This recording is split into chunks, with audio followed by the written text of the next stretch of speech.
Hi student, आपका स्वागत है परमार क्लासेस फॉर फिजिक्स में। और आज हम 12th क्लास की फिजिक्स का चैप्टर नंबर 4 गतिमान आवेश एवं चुंबकत्व का एक टॉपिक देखने जा रहे हैं, जो कि है परिक्रमी इलेक्ट्रॉन का चुंबकीय द्विध्रुव आघूर्ण और घूर्ण चुंबकीय अनुपात तथा बोर मैग्नेट्रॉन। तो बच्चों, ये डेरिवेशन जो है वो राजस्थान बोर्ड में या अदर स्टेट बोर्ड्स होते हैं, सीबीएसई बोर्ड्स होते हैं, उसमें कई बार पूछा गया है। तो चुंबकीय द्विध्रुव आघूर्ण क्या होता है?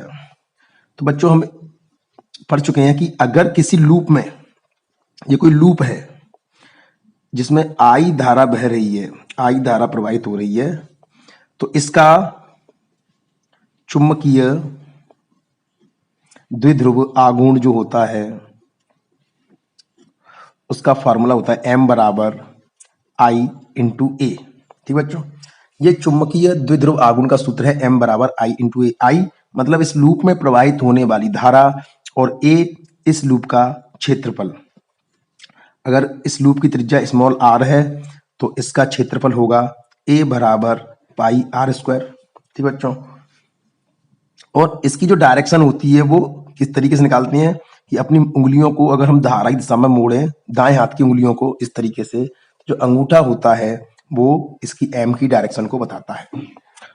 तो बच्चों, ऐसी ही कंडीशन जब नाभिक के चारों ओर, ये कोई परमाणु है, ये एक परमाणु है और इसमें ये कोई नाभिक है, जब इसके चारों ओर एक इलेक्ट्रॉन मान लीजिए ऐसे चक्कर लगा रहा है। अगर इस तरीके से एक इलेक्ट्रॉन चक्कर लगा रहा है तो इलेक्ट्रॉन होता है आवेश, और जब किसी आवेश की गति होती है तो वहां धारा प्रवाहित होती है। तो अगर इलेक्ट्रॉन इस तरीके से अगर चक्कर लगा रहा है तो इलेक्ट्रॉन की गति की विपरीत दिशा में इस परमाणु में धारा बहने लगेगी। और इस परमाणु की जो पहली कक्षा है, मान लीजिए जो हाइड्रोजन परमाणु है, तो पहली कक्षा में ऐसे धारा बहने लगेगी। तो ये बिल्कुल कंडीशन इस जैसी बन जाती है। तो यहां हम इलेक्ट्रॉन का चुंबकीय आघूर्ण निकालेंगे। तो m बराबर I इंटू ए। अब हमें क्या करना है, एक तो धारा और एक क्षेत्रफल, इन दोनों के मान निकालकर इसमें रख देंगे और इसका डेरिवेशन खत्म हो जाएगा। तो हम अगर एक चक्कर की बात करें, अगर इलेक्ट्रॉन इसमें एक चक्कर लगाता है तो इसमें कितनी धारा बहती है? तो बच्चों, धारा का सूत्र होता है I बराबर Q बटा टी। आवेश के प्रवाह की दर को धारा कहते हैं। और यह आवेश कौन है? एक इलेक्ट्रॉन। या हम ऐसे निकाल सकते हैं, Q बराबर होता है Ne बटा टी, और इलेक्ट्रॉन है एक, तो एक इंटू ई अपॉन टी, तो I बराबर E अपॉन टी।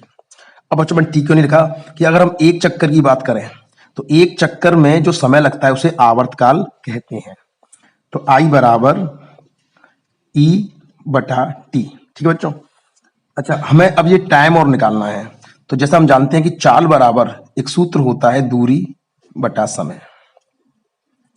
तो समय, अगर हम एक चक्कर की बात करें तो कितना टाइम लगेगा? टी बराबर दूरी बटा चाल। तो एक चक्कर में कितनी दूरी तय की जाती है? 2 पाई आर, परिधि के बराबर। एक इलेक्ट्रॉन अगर एक चक्कर लगाएगा तो ये परिधि 2 पाई आर के बराबर दूरी तय करेगा। उसकी चाल कितनी होती है इलेक्ट्रॉन की? v। इलेक्ट्रॉन नाभिक के चारों ओर v चाल से गति कर रहा है तो वो v चाल ले ली, ये मान लेकर हम यहाँ रख देंगे। तो धारा का सूत्र हो जाएगा E upon 2 pi r upon b, समीकरण नंबर 2। तो बच्चों, इस प्रकार हमने धारा निकाली कि I बराबर Q बटे टी। Q मतलब एक आवेश है, इलेक्ट्रॉन E बटे टी, और एक चक्कर में लगा समय हमने यहां से निकाला चाल बराबर दूरी बटे समय। एक चक्कर में इलेक्ट्रॉन के द्वारा तय की गई दूरी 2 पाई आर होती है और चाल होती है v।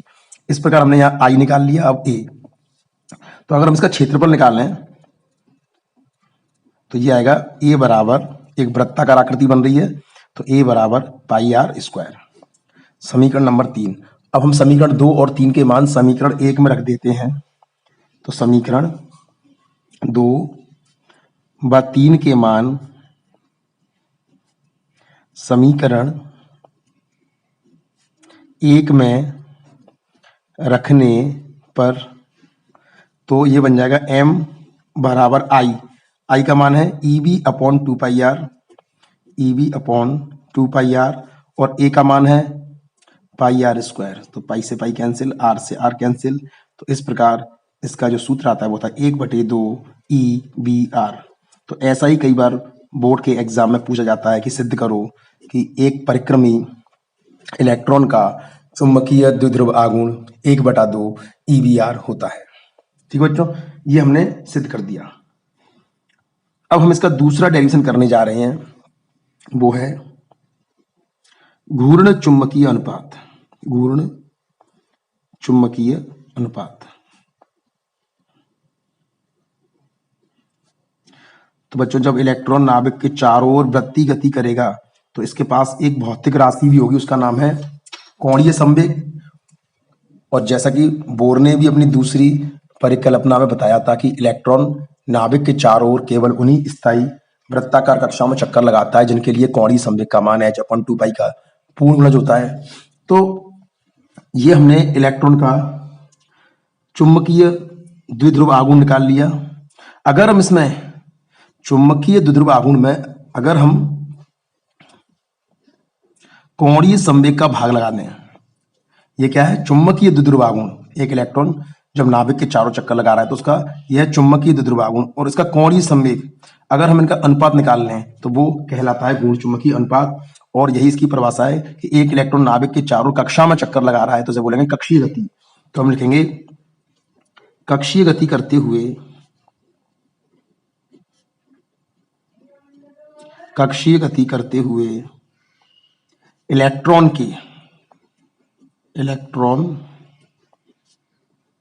के चुंबकीय आघूर्ण या चुंबकीय द्विध्रुव आघूर्ण M तथा कोणीय संवेग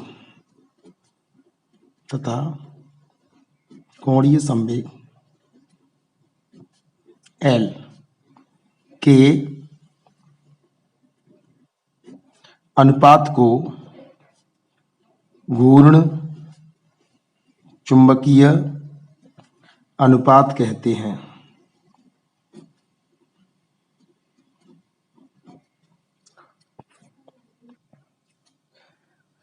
तो अब हम समीकरण 4 से पुनः m के मान को लिखेंगे। तो यह लिखेंगे समीकरण 4 से,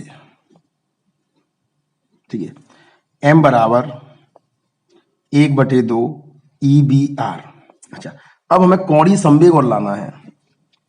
तो कोणीय संवेग का सूत्र होता है बच्चों, कई बार हमने 11वीं क्लास में पढ़ा है कि कोणीय संवेग बराबर MVR, मतलब रेखीय संवेग इंटू दूरी। तो कोणीय संवेग का सूत्र होता है MVR, मतलब हम MVR की जगह L लिख सकते हैं। तो यहाँ M नहीं है, V और R, ये V है और ये R है, ये दो चीजें तो यहाँ मिल गई। अगर यहाँ M भी आ जाए तो हम उसे L लिख सकते हैं। तो हम क्या करेंगे, समीकरण में जो इलेक्ट्रॉन उसके द्रव्यमान का गुणा और द्रव्यमान का भाग लगा देंगे, जिससे कोई परिवर्तन नहीं आएगा। और MVR इसकी जगह लिखेंगे L, तो बन जाएगा M बराबर 1/2, ऊपर बचेगा E, नीचे बचेगा M और L। तो ये सूत्र जो बन गया वो M बराबर 1/2 EL/M। इसे अभी लिख देंगे, आगे चल के इसका भी उपयोग करेंगे, इसे समीकरण 5 लिखेंगे। लेकिन हमें चाहिए घूर्ण चुंबकीय अनुपात, तो हम M/L कैसे निकालेंगे, इधर इसको L को बटे में ले जाएंगे, तो M/L, और ये बन गया घूर्ण चुंबकीय अनुपात। तो M/L बराबर E/2M। ये घूर्ण चुंबकीय अनुपात का सूत्र है E/2M। समीकरण नंबर से 6 बना देंगे। तो बच्चों ठीक है, तो ये हो गया, जब कोई इलेक्ट्रॉन अपनी कक्षा में कक्षीय गति करता है तो उसका जो चुंबकीय आघूर्ण होता है M और उसका जो कोणीय संवेग होता है L, उसका अनुपात घूर्ण चुंबकीय अनुपात का इसका मान होता है E/2M।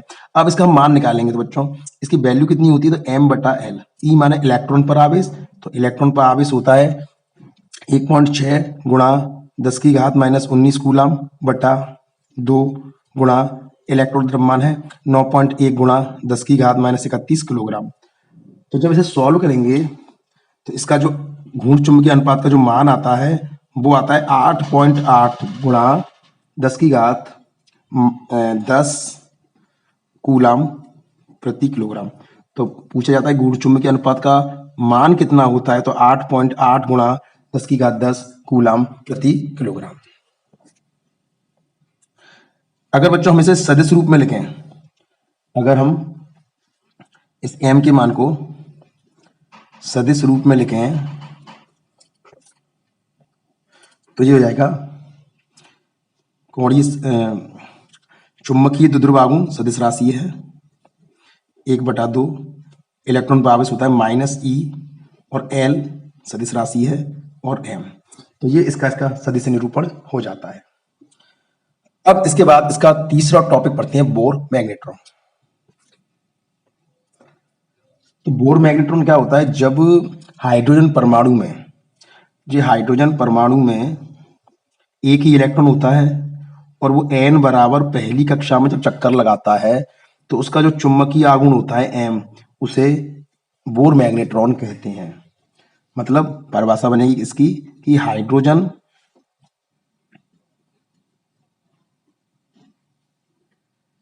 परमाणु की पहली कक्षा में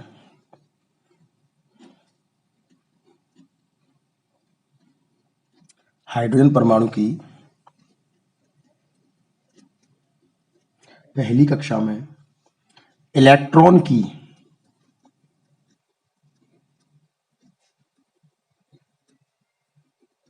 कक्षीय गति, इलेक्ट्रॉन की कक्षीय गति के कारण परमाणु से संबद्ध चुंबकीय आघूर्ण को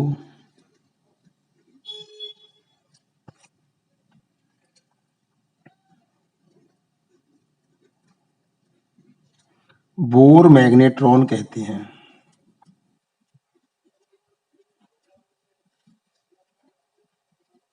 ठीक है, तो हम क्या करते हैं, चुंबकीय आघूर्ण पहली कक्षा के लिए निकालते हैं, उसे ही बोलेंगे हाइड्रोजन परमाणु के लिए निकालेंगे पहली कक्षा का चुंबकीय आघूर्ण, उसे ही बोलेंगे बोर मैग्नेट्रॉन। तो अभी हमने समीकरण 5 बनाया था,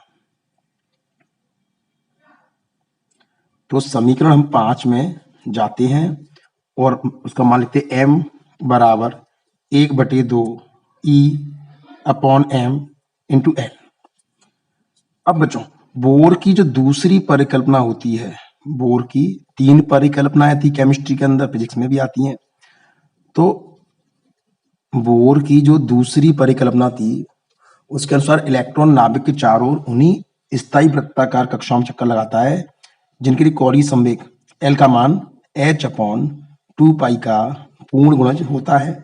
ठीक है बच्चों, तो इसको यहाँ पर रखते हैं, तो m बराबर 1/2 E/m NH/2 n का मान कितना लेना है 1, क्योंकि पहली कक्षा का चुंबकीय आघूर्ण निकालना है। तो m बराबर 1/4 और EH/πm, ये बोर मैग्नेट्रॉन का सूत्र आ जाता है। ये होती है जब हाइड्रोजन परमाणु की पहली कक्षा में इलेक्ट्रॉन चक्कर लगाता है तो वहां जो चुंबकीय आघूर्ण होता है उसे बोर मैग्नेट्रॉन कहते हैं। तो पहली कक्षा हमने लिख दी है, अब इसका मान निकालते हैं। तो m बराबर इलेक्ट्रॉन का आवेश होता है 1.6 गुणा 10⁻⁻19 कूलम, h प्लांक स्थिरांक है, इसका मान होता है 6.62 गुणा 10⁻34,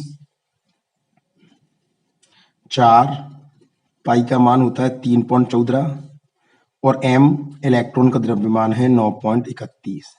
तो m बराबर जब इसे सॉल्व करते हैं तो इसका आंसर आता है 9.27 गुणा 10⁻24 एम्पियर इंटू मीटर स्क्वायर। तो ये बोर मैग्नेट्रॉन का मान होता है। तो बच्चों इस प्रकार हमने एक इलेक्ट्रॉन जब नाभिक के चारों चक्कर लगाता है तो उसके चुंबकीय द्विध्रुव आघूर्ण, घूर्ण चुंबकीय अनुपात और बोर मैग्नेट्रॉन को ज्ञात किया है। ये बहुत ही इंपॉर्टेंट डेरिवेशन है और बहुत ही सरल है, इसके मान भी आपको याद रखने हैं, जैसे घूर्ण चुंबकीय अनुपात का मान कितना होता है, बोर मैग्नेट्रॉन का मान कितना होता है। और बच्चों अगर आपको वीडियो अच्छी लगी हो तो लाइक और शेयर जरूर करें। Thank you students.